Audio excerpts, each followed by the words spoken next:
महेंद्र सिंह धोनी को आउ मिलबनी सम्मान जी दर्शक बंधु तुरंत अवसर नियो नचेत आउ सम्मान मिलबनी धोनी को कड़ा समालोचना कले स्टार क्रिकेटर जी दर्शक बंधु बहुत है आउ नुहे बयस हो गला ना आउ चलुची बैट ना देखा मिलूँ से पुराणा बड़ बड़ शट ना जिताई पार्टी मैच महेंद्र सिंह धोनी को नहीं एमती चर्चा सोशल मीडिया बर्तमान ट्रेंड करुच्ची गत काली खेला जाता दिल्ली कैपिटल्स और चेन्नई सुपर किंग्स मुकाबला सेमती किसी देखा मिलता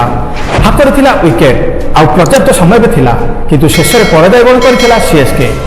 क्रमागत तृतीय पराजय वरण करथिला चेन्नई सुपर किंग्स आउ दल पराजय मुख्य कारण थिले महेंद्र सिंह धोनी बोली कहा जाउछि कारण मध्यक्रम बैटिंग आसी धीमा खेली धोनी आउ हारिथिला चेन्नई धोनी नेतृत्व में चेन्नई सुपर किंग्स 5 थर चंपियन होइछि किंतु एबे धोनी खराब फॉर्म पर समालोचना शिकार होउछन्ति शनिवार अनुष्ठित मैच रे धोनी दिल्ली कैपिटल्स विपक्ष में बैटिंग करने को आसी विजय 56 बॉल 110 रन आवश्यक थे।